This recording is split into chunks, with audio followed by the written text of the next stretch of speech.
Let's explore a truly terrifying question today, one that cuts to the very core of our existence. What if the most fundamental thing we need to live, the very air we breathe, suddenly turned on us? Just picture it. It's a totally normal morning. You roll out of bed, you head to the window ready to let in some fresh air. But the moment you do, it's not a fresh breeze. It's a searing pain in your lungs. You feel dizzy, your vision blurs. You grab your phone, and there it is, the same emergency alert pinging on billions of other screens all across the globe. And you realize, this isn't just a local problem. It's not a wildfire over the next state. This is global. The entire atmosphere of our planet has become toxic. Every screen is flashing the same, almost unbelievable number, an air quality index of over 1,000. And the warning is simple, absolute, hazardous. Do not go outside. Do not breathe the air. So what would actually happen? I mean, how could we even get to a point like this? To really grasp the scale of the devastation, we first have to understand what an AQI of over 1,000 actually means. Okay, so first things first. The Air Quality Index, or AQI, is the yardstick we use to measure pollution in the air. It's a number that's absolutely critical for public health. Now, to put that number into perspective, just look at this chart. An AQI of around 50, that's considered safe, good air. At 100, it's unhealthy for some people. Once you hit 300, you're in a full-blown emergency. So 1,000? That's not just off the charts. It means the air has stopped being just polluted, it's become an active poison. For something this catastrophic to happen, you'd need a perfect storm of disasters. We're talking about continent-sized wildfires and industrial pollution all happening at once, combined with massive weather systems that trap all that poison close to the ground. You know, normally our atmosphere has this amazing self-cleaning crew, rain, chemical reactions, but in this scenario, that crew is just completely overwhelmed. The system is broken.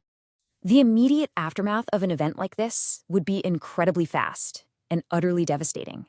Society as we know it would start to unravel much faster than anyone could possibly imagine. Within just a few hours, the health crisis would become absolute. People everywhere, all at once, would be experiencing these symptoms. Hospitals, they'd be overrun in an instant. And those simple masks we have, totally useless. The toxic particles are so small they'd seep through every crack, every vent, even into our homes. And as the days go on, the systems that run our world just stop. Pilots can't see to fly. Truck drivers can't make deliveries. Any kind of outdoor work is a death sentence. So the power grid falters. The food stops coming. And this deep psychological dread sets in as everyone realizes there is nowhere to run. There's no safe place to go. The outside world is forbidden. And this is the gut punch realization, isn't it?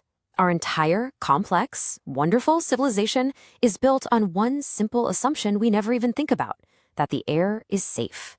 The moment that's no longer true, everything else starts to fall apart. So once that initial shock wears off, the true long-term reality sets in, and the crisis gets so much deeper. It's no longer just about failing infrastructure. It's about life itself, both human and animal, breaking down on a biological level. The long-term exposure to this kind of air, it's just catastrophic. We're talking about irreversible damage to our most vital organs, your lungs, your heart, even your brain. After a while, even the healthiest people would begin to fail, as their bodies are literally starved of the oxygen they need to function. In this world, doctors and governments face an impossible choice. There's only so much filtered, breathable oxygen to go around. Who gets it? The very act of taking a clean breath becomes a rationed commodity.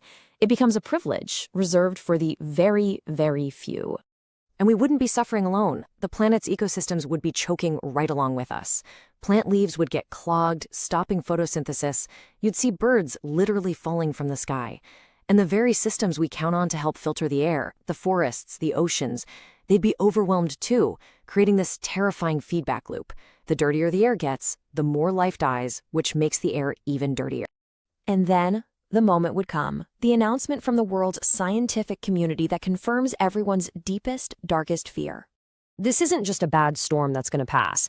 The verdict would be clear. The planet's atmosphere, the very currents and systems that once kept it clean, are fundamentally broken. Even if every bit of pollution stopped tomorrow, it might take decades, maybe even centuries for the air to recover. This isn't a crisis anymore. It's a permanent state of being. So, what would life even look like years later in this new, suffocating world? It wouldn't be the loud, explosive apocalypse you see in the movies. It would be a quiet, creeping one. Humanity would find a way to adapt, of course, but it would be a story of inequality. The wealthy might seal themselves off in high-tech homes or underground bunkers with purified air. But for everyone else, life would be a constant, desperate struggle, relying on homemade filters, maybe just a wet cloth over your face, anything to survive another day. Clean air would become the new dividing line between the haves and the have-nots. This would just become the new normal. A whole generation of children would be born who have never seen a blue sky, never felt the freedom of just running around outside. Life would be defined by everything that's been lost: the sound of birds, the smell of rain after a storm, the simple act of walking out your front door without thinking. The world we knew would be a memory. This entire thought experiment forces us to face a truth that's so basic we forget it's there. We can find substitutes for a lot of things, but we can't replace the air. It's the silent, invisible foundation that holds up everything. The world wouldn't end with a bang. It would end with a slow, quiet suffocation. Because when you lose the one thing that is absolutely essential, everything else that we value, our health, our society, our freedom, it all just follows. And that brings us to a final and maybe more unsettling thought. Our whole scenario was about a sudden, dramatic collapse. But what if the real danger isn't a single event? What if it's a slow, creeping rise? A little bit worse each year, so gradual that we just get used to it. Until one day we wake up and realize we've already crossed that tipping point and we never even noticed. If you enjoyed this journey, please click the like button, subscribe to the channel for more space adventures, and share this video if you liked it.